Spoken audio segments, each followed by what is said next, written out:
Arabi means to me pride, means culture, and it's something that I will always carry. It's something where my heart is in terms of like my identity. So this is where Arabi is. And I think even if you're not an Arab living in this part of the world and in this region, and if you've got to know the culture, people start relating to the brand, and this is something I think it's an achievement. I get my inspiration from obviously the Arabic language and letters and words of love. It is something very dear to me and something I'm very proud of. But if you look at the brand and how it evolved, you would see that typography is very strong. So we started with very basic design of the letter with a very basic calligraphy. And then with time, 14 years down the road, you can tell that the calligraphy has become more of a design aspect. So you can see how beautifully it's done, or how abstract it became. So you don't see the letters any longer in certain designs. So it's more about typography and how you put this calligraphy into play and into place. In establishing my brand, the biggest challenges were actually knowing the business itself. I'm not a business person. I became an entrepreneur. So it was learning new things on a daily basis, especially when it comes to numbers, how you put margins on products and stuff like that. That was all new to me. And it was challenging. And I would say it's still challenging, kind of. But at the same time, it's also what was nice about the journey is getting to know things you don't know and learning things you never thought you would learn. And this is how it all came together, and with time, everything happened. I mean, to create that buzz or that focus or that flair for Arabi globally or regionally has always been the uniqueness of the brand and the way we design things and the way we portray ourselves. We don't produce mass, we produce for a certain amount of consumers, if you want. Everything is customized. The collections, we launch them, then we customize a lot.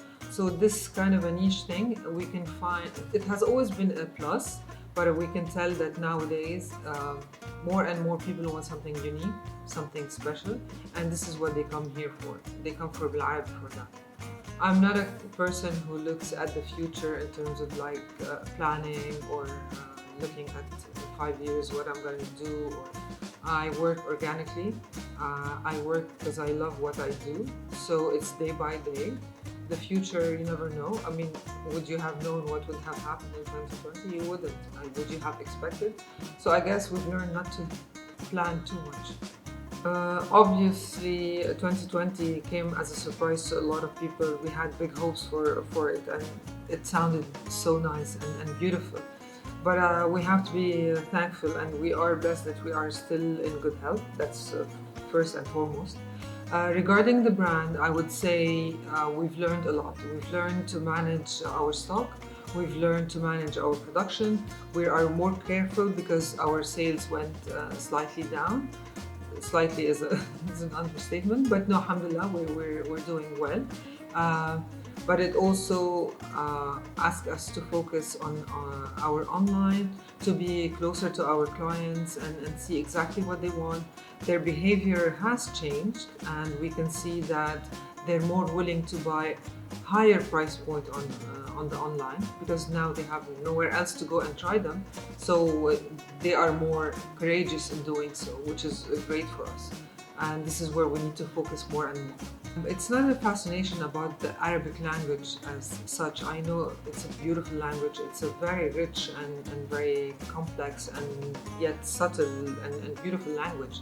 But my take on that is I come from a Arab nationalist household, and it's something very dear to my heart. And we've learned that we needed to speak Arabic, we needed to be proud Arabs. And after the events of such as 9/11 and onwards, the light was shed differently on the Arab world, and we were all looked at, I don't want to say terrorist, but that was the take on it. and that kind of struck a chord with me, and I wanted to express that in a form of art.